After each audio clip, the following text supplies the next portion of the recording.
ಹಿರಿಯೂರು ತಾಲೂಕು, ಚಿತ್ರದುರ್ಗ ಜಿಲ್ಲೆ ಹಿರಿಯೂರು ತಾಲೂಕು, ಗೌನಹಳ್ಳಿ ಗ್ರಾಮ, ಐಮಂಗಳ ಹೋಬಳಿ, ಸುರ್ಗನಹಳ್ಳಿ ಮಂಡಲ್ ಪಂಚಾಯಿತಿ.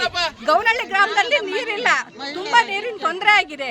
ಅದಕ್ಕಾಗಿ ನಮಗೆ ನೀರು ಬೇಕೇ ಬೇಕು. ಮಾರಿ ಕಣಿವೆಯಿಂದ ಆದ್ರಾಳು, ಮಾಳಿಗೆ, ಕರೆ ಚಿಕ್ಕೇಂದ್ರಪ್ಪ, ಹುಲಿಕೊಟ್ಲು, ಬರಂಪುರ ಎಲ್ಲ ಕಡೆನೂ ನೀರು ಗೌನಹಳ್ಳಿ ಮುಖಾಂತರನೇ ನೀರು ಹಾದೋಗಿದೆ. ಗೌನಹಳ್ಳಿಗೆ ನೀರು ಕೊಡ್ತಾ ಇಲ್ಲ. ಆದ್ರಿಂದ ನಮಗೆ ನೀರು ಕೊಡ್ಬೇಕು. ನೀರು ಕೊಡ್ತಿದ್ರೆ ನಾವಿಲ್ಲಿ ಪೈ ಪಡೆಯೋದಂತೂ ಗ್ಯಾರಂಟಿ. ಯಾರು ಬರ್ತಾರ ಬರ್ಲಿ, ಎಲ್ಲರೂ ಸಿದ್ಧವಾಗಿದ್ದೀವಿ. ಮಧ್ಯರಾತ್ರಿ ಬೋರ್ಗಳಲ್ಲಿ ನೀರು ಬಿಡ್ತಾರ. ಬರೋ ಒಂದೊಂದು ಅರ್ಧ ಇಂಚ್ ನೀರಲ್ಲಿ ಸರ್ವತ್ನಾಗ ಹೋಗಿ ಹೆಣ್ಮಕ್ಳು ಗಂಡ್ಮಕ್ಳು ಗಾಡಿಗಳಿಗೆ ನೀರು ತರ್ತಾ ಇದೀವಿ. ಅದಕ್ಕಾಗಿ ಕುಡಿಯಕ್ ನೀರಿಲ್ಲ, ಕುಡಿಯಕ್ ನೀರು ಬಿಡ್ಬೇಕು ಅಷ್ಟೇ. ಎಡಬ್ಲ್ಯೂ ಗಮನಕ್ಕೂ ತಂದಿದ್ವಿ. ಎಡಬ್ಲ್ಯೂ 15 ದಿನ ಆಗೈತೆ ಅಂತ ಹೇಳಿ ಎಡಬ್ಲ್ಯೂ ಗಮನಕ್ಕೂ ತಂದಿದ್ದಾರೆ. ಗ್ರಾಮದವರು, ಗ್ರಾಮ ಪಂಚಾಯತಿ ಅವರು, ಎಲ್ಲ ಯುವಕರನ್ನು ಯಾರು ಕಿವಿಗೆ ಹಾಕೊಂಡಿಲ್ಲ. ನೀರಿಂದ ಬಹಳ ತೊಂದರೆ ಆಗಿರೋದ್ರಿಂದ ದಯವಿಟ್ಟು ಮೇಲಧಿಕಾರಿಗಳು ಇದನ್ನ ಗಮನಕ್ಕೆ ತಂದ್ಕೊಂಡು ನೀರು ಬಿಡಕ್ಕೆ ಸಹಾಯ ಮಾಡಬೇಕು. ಇದಿನ್ನು ಉನ್ನತ ಮಟ್ಟಕ್ಕೆ ಹೋಗುತ್ತೆ. ಇದಿನ್ನು ಉನ್ನತ ಮಟ್ಟಕ್ಕೆ ಹೋಗುತ್ತೆ.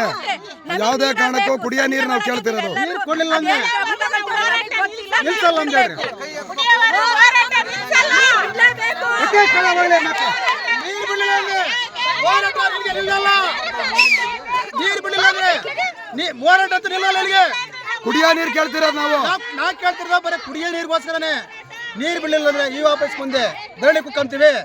ಅಲ್ಲಿ ನೀರು ಸಿಗಲ್ವಾ DC ಆಫೀಸ್ಗೆ ಹೋಗ್ತೀವಿ. ಇದೇ ಜನ ಕರ್ಕೊಂಡಾರು ಇಲ್ಲಿ ಅವ್ರಿಗೆ ಬಿಡಲ್ಲ. ನಾವು ಹೋರಾಟ ಮಾಡ್ತೀವಿ. ಯಾತಕ್ಕಾಗಿ ಹೋರಾಟ?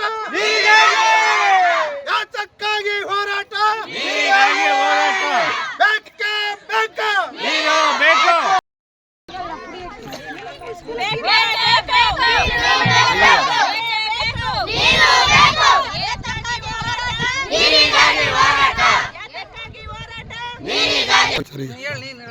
ಹಿರಿಯೂರು ತಾಲೂಕು ಗೌನಹಳ್ಳಿ ಗ್ರಾಮದಲ್ಲಿ ಗ್ರಾಮಸ್ಥರಿಗೆ ಏನು ರೀತಿ ತೊಂದರೆ ಆಗಿತ್ತೋ ಅದೇ ರೀತಿ ಮಕ್ಕಳಿಗೂ ಕೂಡ, ಶಾಲಾ ಮಕ್ಕಳಿಗೂ ತೊಂದರೆ ಆಗಿದೆ. ಪ್ರತಿದಿನ ಮಕ್ಕಳಿಗೆ ಬಿಸಿ ಊಟಕ್ಕೆ ನೀರಿಲ್ಲ, ಮತ್ತು ಮಧ್ಯಾಹ್ನ ಟೈಮಲ್ಲಿ ಅವ್ರು ಬಿಸಿ ಊಟ ಮಾಡೋಕ್ಕೆ ನೀರಿಲ್ಲ, ಮತ್ತು ಅವ್ರು ಶೌಚಾಲಯಕ್ಕೆ ಹೋದರೆ ನೀರಿಲ್ಲ. ಹಂಗಾಗಿ ದಯವಿಟ್ಟು ಈ ಮಕ್ಕಳನ್ನಾದರೂ ನೋಡಿ ಈ ಗ್ರಾಮಕ್ಕೆ ಇಲ್ಲಿ ಹಾದು ಹೋಗಿರ್ತಕ್ಕಂಥ ನೀರು ಸರಬರಾಜು ಹಾದು ಹೋಗಿರ್ತಕ್ಕಂಥ ಅಲ್ಲಿ ವ್ಯವಸ್ಥೆ ಮಾಡಿ, ಪೈಪ್ಲೈನ್ ಮುಖಾಂತರ ನಮಗೆ ನೀರಿನ ವ್ಯವಸ್ಥೆ ಮಾಡಿ ಶಾಲೆ ಮಾಡ್ಕೊಡ್ಬೇಕಂತ ನಾವು ಕೇಳ್ಕೊಳ್ತೀವಿ.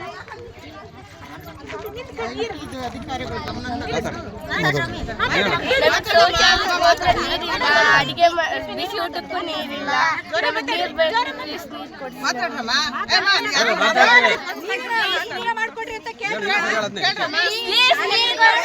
ಕುಡಿಯೋ ನೀರು ಕೊಡ್ಸ್ರಿ.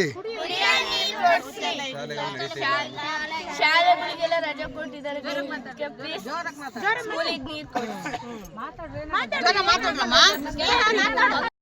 ಹಿರಿಯೂರು ತಾಲೂಕು, ಚಿತ್ರದುರ್ಗ ಜಿಲ್ಲೆ, ಐಮಂಗಳ ಹೋಬಳಿ, ಗೌನಹಳ್ಳಿ ಗ್ರಾಮ.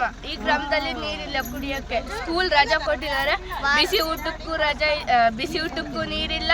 ಶೌಚಾಲಯ ಹೋದ್ರೆ ಶೌಚಾಲಯಕ್ಕೂ ನೀರಿಲ್ಲ. ನಮಗೆ ಶಾಲೆ 1 ವಾರದಿಂದ ರಜಾ ಕೊಟ್ಟಿದ್ದಾರೆ. ಪ್ಲೀಸ್ ನಮಗೆ ನೀರು ಕೊಡಿಸಿ. ಪ್ಲೀಸ್, ನಮಗೆ ವಿದ್ಯಾಭ್ಯಾಸಕ್ಕೂ ತೊಂದರೆ ಆಗ್ತಿದೆ. ಪ್ಲೀಸ್ ನಮಗೆ ನೀರು ಕೊಡಿಸಿ.